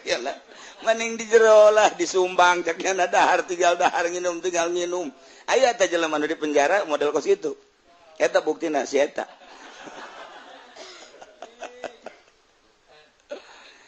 Jadi jelema anu geus deket ka Allah we hirup sarua bae. Kayak kok bisa kos kitu? Lantaran deket jeung Allah ai Allah mah teu kakurung ku waktu teu kakurung ku zaman teu kakurung ku tempat. Ja urang nu kakurung ku zaman jeung kakurung ku tempat mah urang mah. Sebab urang mah kasorot ku panon poe ai Allah mah nu nyieun panon poe. Geus Allah mah teu kakurung ku zaman teu kakurung ku tempat Allah mah mun urang ngadeukeutan ka Gusti Allah bakal boga perasaan bahwa urang teh teu kakurung ku tempat teu kakurung ku zaman ku waktu. Atuh sarua bae di luar penjara jeung di jero penjara ibadah we ka Gusti Allah. Akur bae beurang jeung peuting lantaran teu karasa beurang teu karasa peuting. Eta kabeh penjaga-penjaga penjara ngararaji sakali, dua kali, tilu kali dasar hikmah ti Gusti Allah. Asup ka jero hatena eta kru penjara jara diwali kabeh. Akhirna cak nyana urang baralik bae yuk. Baralik penjara kosong. Raja bingung raja. Wah iya kamarana balik. Ya kau yang ditingkatkan deh gaji. Embung yang hayang gaji ti Allah baik. Pan ieu sia jadi kararieu. Iya tah gara-gara mama ngadidik kami. Kadidik ieu jadi senyana geus dibuka-bukakeun kita penjara. Mama mah di jero penjara bae. Batur geus baralik kobe penjara yeuh kosong. Penjara geus karosong si buka-bukakeun nyana kabeh pagaweana tinggal raja bae. Ieu saanu ngurusan atuh mama. Ieu mah geus anu ngurusan ku mama kajeun mama meneg jeung Allah bae. Cak mama teh cak raja teh ai geus atuh ai mung kaluar mah mama bae nu kula bae anu mawakeun sangu sagala cai. Tungtung nama raja isuk-isuk mang mawakeun sangu. Sore mah mawakeun sangu sagala geus saminggu cak mama sial aing capek. Aing raja tah lain sieun. Jadi raja bingung. Kita keluar embung.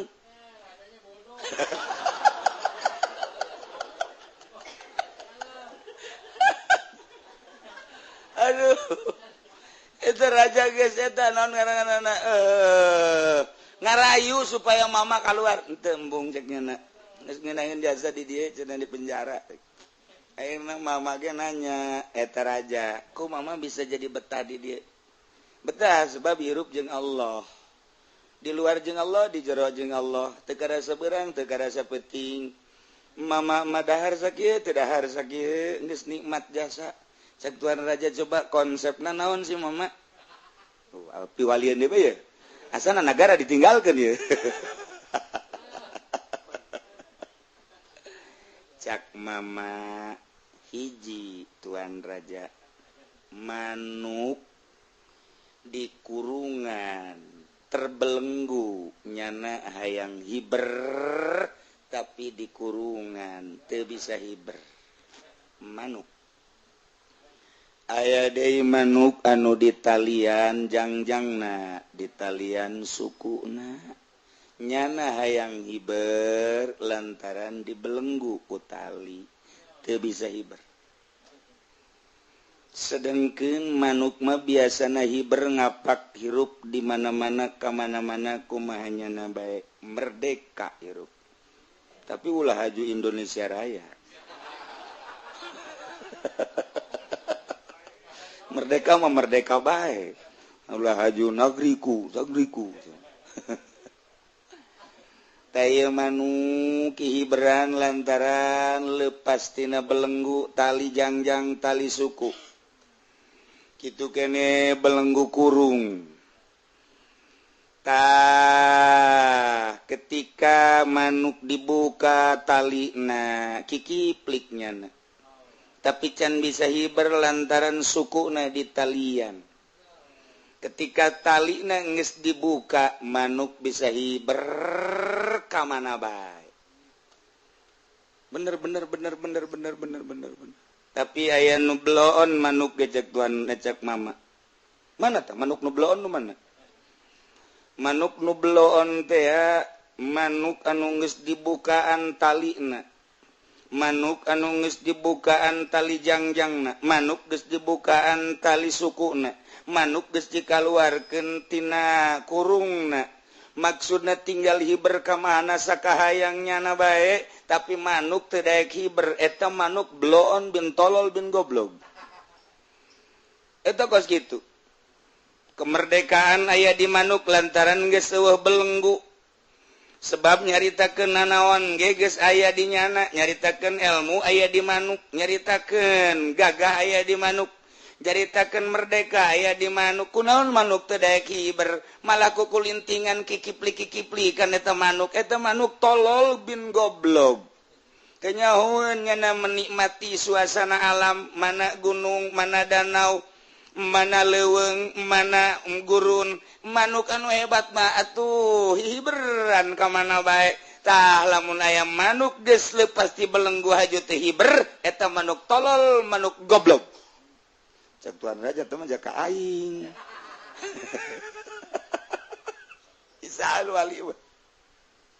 bisaan wali aduh Tuan Raja ngomong ke mama itu maksudnya manuk ka abdi manuk ieu mah sok aju kasinggung kitu jasan teh mah ka abdi manuk ieu mah manuk tolol oh asa dedek bae kana hate teu mah jaka kula manuk asana asal ditolol-tolol bae ka hate kula manuk ieu mah manuk goblok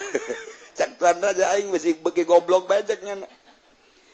ja aing nu sabenerna mah hirup anu kudu hihiberan macak Tuan Raja kunaon atuh aing teh mani koster belenggu aing kudu mah jasa segala rupa teh aya di aing ilmu aya di aing gagah aya di aing wawasan aya di aing segala aya di aing kunaon atuh aing teu bisa hiber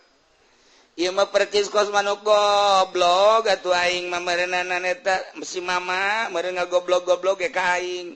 udah sok aju kasinggung jak mama manuk ieu mah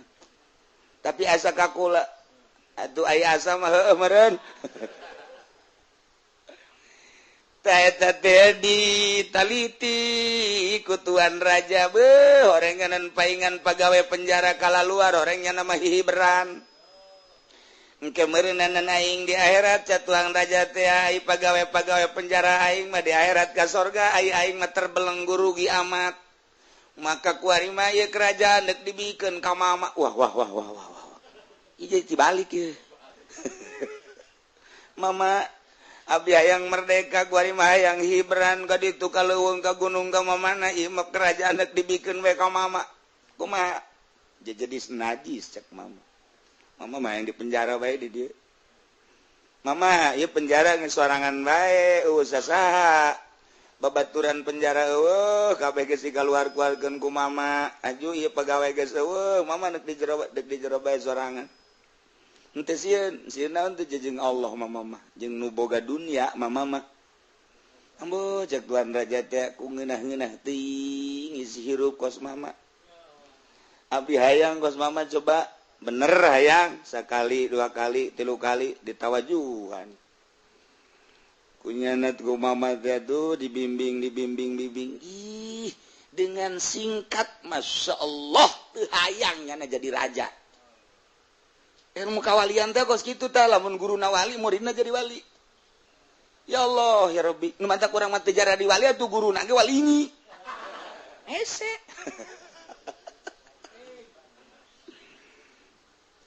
ternyata horenganan ieu manuk urang teh disapertikeun kana manuk teh lamun di talian jangjangna di talian sukuna aju komo nu diasupkeun ka kurung teu bisa hiber ka mamana teu merdeka ketika manuk dilepaskeun tina belenggu dilepaskeun belenggu jangjang belenggu suku haju dikaluarkeun tina kurungna tinggal hihiberan ka mana eta kayang manuk akur ngeunaheun nyana acenak teu ka pegunungan apa ka sawahan ka huma acenan teu ka danau ada ka lembah teu ka mana bae pek merdeka ngaranna hirup kumaha nyana bae nu pang tolol-tololna mah di belenggu henteu di kurungan henteu tapi teu daek hiber ieu nu bloon urang kuari mah hirup teh apa majikan teu boga pusahan teu boga nanaon teu boga urang teu terbelenggu ku nanaon hirup teh sorangan bae kuari mah lamun teu berugi lantaran nyana belengguna geus eueuh tapi teu daek hiber endahan kikiplik nyana di luhur kurung tolong teh coba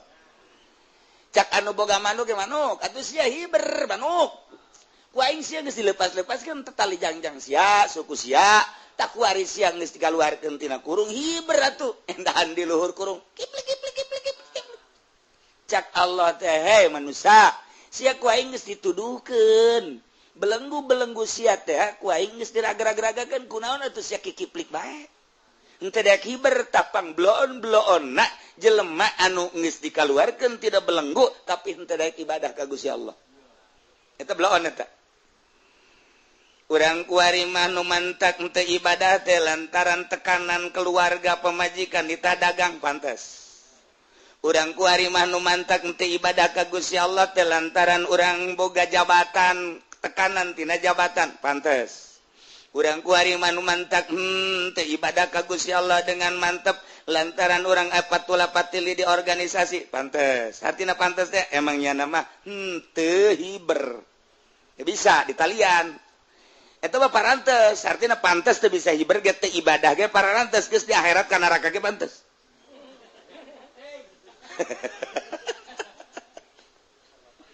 tapi ieu mah panti partai henteu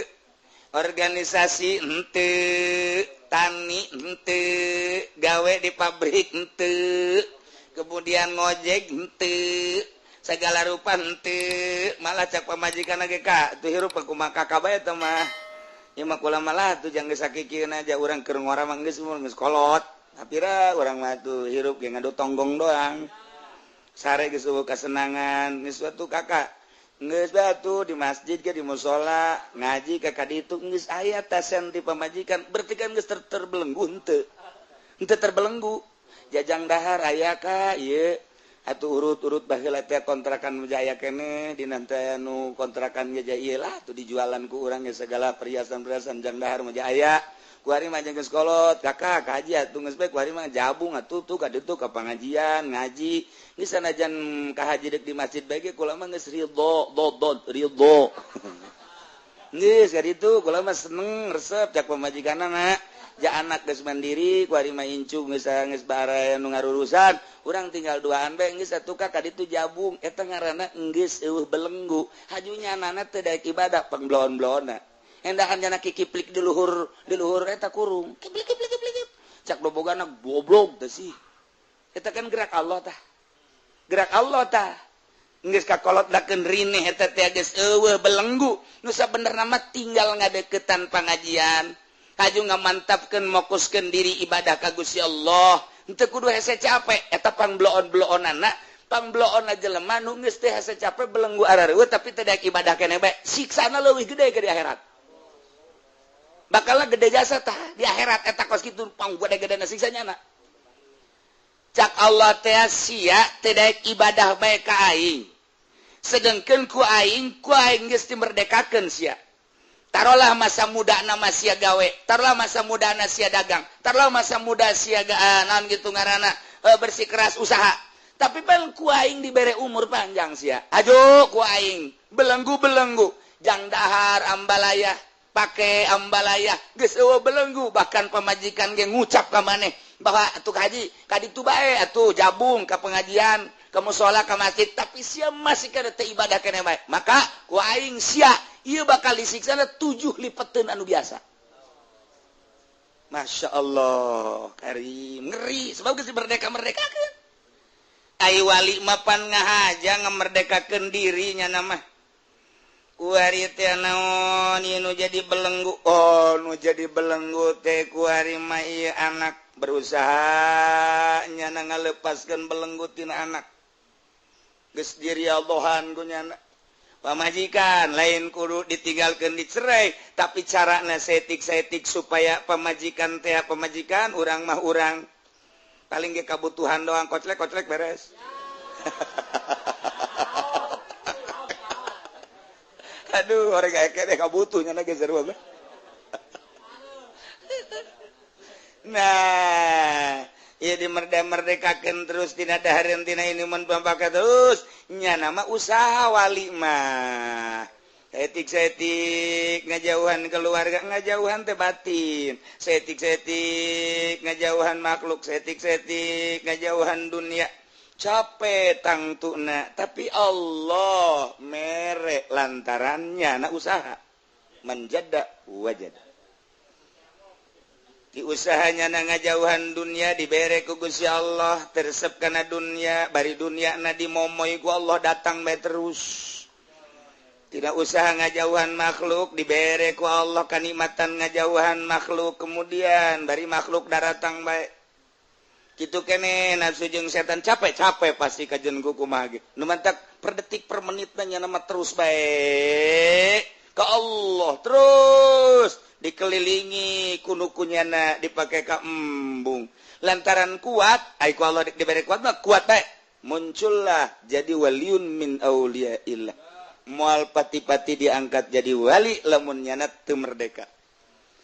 lumentak contoh manuk deres manuk anu di talian mah teu hiberge deres manuk nu di talian sukuna teu hiberge deres manuk anu teu bisa hiber lantaran di kurungan ieu mah manuk geus kaluar ti kurung belengguna geus dilepaskeun masih teu daek hiber kana bae ieulah jelema nu pangbloon-bloon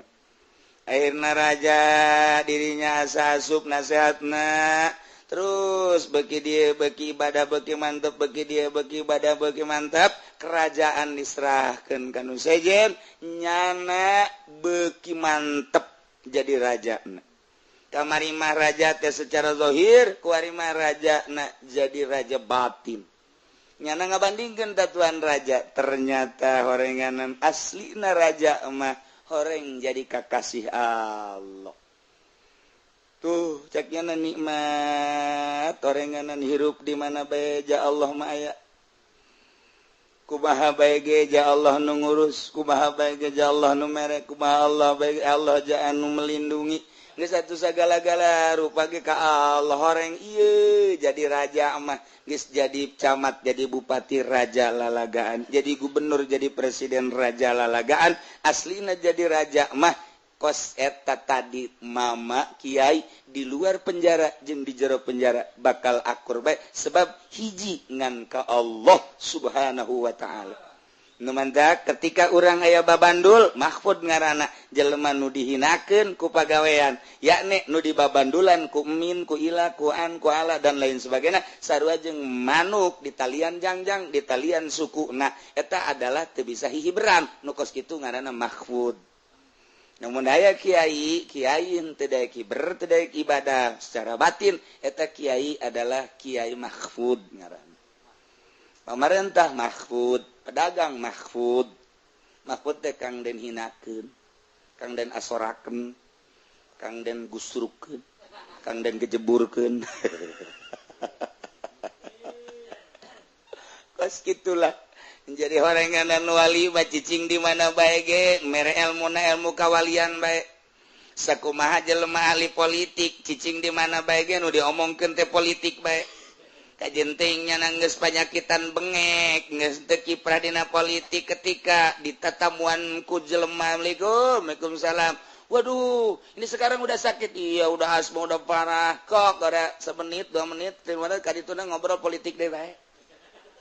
nyana nanggeus setruk geus kieu bae ngagoler bae padahal mah ketika urang datang kadinya nyana mantan gubernur nyana mantan menteri misalna nyana mantan bupati ketika urang datang kadinya silaturahmi sakedeung mah ngobrol nu lainna kadituna politik deh bae ketika jelema ahli ekonomi kajian kuku mage urang namu kanyana moal kebel ngobrol nu lain mah kadituna nyaritakeun perkembangan ekonomi urang ku hari malam menamu ka Elias Pikal sakedeung urang ngobrol nu lain-lain pasti kabelah ditu mah ngomongkeun tiju bae kajian kuku mage urang lamun namu ka si Supratman sa si Herman katen kesebelasan Persita teh sakarang ngaranna gegeraan sa geraan udah sok seserian siap bangun teu nyaho nyaho pasti ngobrol kena tentang main bola baik jadi berarti almaru iji jelema eta teh mah manahaba bareng jeung nu dipake ka resep ku nyana nyana resep politik ngobrol politik nyana resep ekonomi ngobrol ekonomi nyana resep budaya ngobrol budaya kiai ge ka resepna fikih ngobrol fikih bae kiai ka resepna alat ngobrolna alat bae kiai ka resepna usul fikih bae kiai ka resepna hadis ngobrolna hadis bae kiai ka resepna teh ieu mah ka resep nyana mah resepna teh mah nyana mah di pendopo bae cara kipudoli atuh eta bae jeung Habib Rozak balik dikasih berapa Bib galbengnya dari 10 juta mah 300.000 aja pendi jadi beda 300.000 aja kita balik sorangan beak di jalan budak rugi nya 300.000 beak di jalan di akhirat kana neraka geus pokona pangrugi-rugi na jelema aja pendi guys pokona aduh jangan kayak ngomong yang mal deui cak yang lain kan emang di ditu naon bae tuh mah pedi ngaji yasin sih emang ngaji yasin di itu karena Allah henteu cak mana aya di pendopo karena Allah tsunami bisa tah ieu ge wali mah di mana bae ngembangkeun ilmu kawalian kos dukun hirup di mana ge ngembangkeun ilmu dukun bae wajan kuku mahal ge urang mah ngobrolkeun batu alimaya sungai darek itu bacannya nama lain ieu maunahan ieu batu combong namun ditoelkeun nyileuk ke jelema lamun dikatakeun ngudag ceuk ieu atuh terus bae dukun ngobrol lagi kos kitu bae cenah mah ieu anti tembak ieu anti cukur eta perdukunan mah kos kitu bae mantep sing hade eta cincin nu dipake ku Habib Rozak teh lain sambarangan eta mah cincin teh eta waktu gunung meletus eta cincin eta nu kaluar ti gunung teh eta ngan sakikituna eta mah gunung meletus teh lain deuk meletus dan naon deuk kaluarkeun cincin nu dipake ku Habib Rozak bae eta mah eta dukun lamun ngomong bloon wahara ieu lah cenah kiana cincin geus kaluar mah cincin ieu atuh gunungna ge geus teu meletus deui pareta gunung eta dukun geus ngomong poe rahmat jadi urang teh ngarasak mau poe rahmat teh si cincin bukan ngan sakikituna gunung meletus teh deuk ngaluarkeun ieu doang mentek ieu pohara jasa baheula lamun lampu Aladin digosok-gosok kaluar jin ieu ge sarua naon bedana jeung Aladin eta tah cincin Habib Rozak mun digosok-gosok Masya Allah kaluar naon kiai kaluar di dia sing gerendul sasanggaleun tah eta dukun terus emang kos kitu jelema mah naon anu dikaresepkeun ku nyana di hate eta wali cicing di mana bae mere ilmu kawalian nu mantak urang mun kadatangan Kangjeng Nabi Qadir moal kebal jadi wali urang moal kebel urang kadatangan misalnya sesari pidato atuh moal kebel jadi wali moal kebel jadi wali kadatangan ku wali itu jadi wali sebab lawan mere ilmu nu aya di hatenya na tok urang mantak sok barage urang keur cicing di imah datang ke urang teh kitu kiai udang-udang udah hebat pokoknya ngan Golkar mal kebel sarua urang yang gusruk bae sarua si kade tah tamu teh kos karari itu teh tamu teh datang ke urang teh kumaha datangna nyana mantak datang kitu Kangjeng Nabi Qadir atuh geus lah moal kebel memenitan jadi wali kuneuleuna doang kuneuleu kajana ngecap saucap bakal jadi wali sepolta eta sebab jaran nu dibawana ilmu kawalian ya Allah ya Rabbi urang kadatangan sakedeung maku DPR aju bae guriwol basa salaman sabareut kana ku dari tak sebenarnya aya jipen mah aya dina dirugi bae ngana mah datang gubernur bari ditanya mere sabaraha ngaji boro-boro mere ngana henteu tungtung nama hate dangkal dibere henteu eta urang kadatangan ku DPR sakali dua kali ngobrol 3 kali teuas ge hate teuas lain lalagaan teuas kurang-kurang nama kula ge garasa asal tas ngobrol bae jeung DPR teuas hate sebab mawana kadinya bae ieu pangajian hendak dimangpaatkeun ku DPR sabaraha kali ngan kula na galak engka aja mah di benduan ge kunyana tok dek dikondisikeun bagaimana cenah kiai anu tidak bagaimana kiai cenah anu tidak Urang geus sababar kali DPR ngajakan ka aing. Teu aing mah kajian kumaha ge. Moal. Duk disumbang anu-anu masyarakat duk dibere anu-anu sabaraha cenah kieu nu ngajian. Teu hayang aing mah. Geus siana ge teu kudu ngaji geus pokona mah ka ditu babur. Entak bendueun ka kula kajian aing mah dibendueun ku nyana saulah ku Allah wae aing mah. Geus ajunna ngomong bu ki uci mah cenah ekstrem ya. Sabodoh ke di akhirat deuleu ku aing sia ngomongkeun aing awas ya. Ya, emang naon gitu. Ditimpa ku bontot sia ku aing.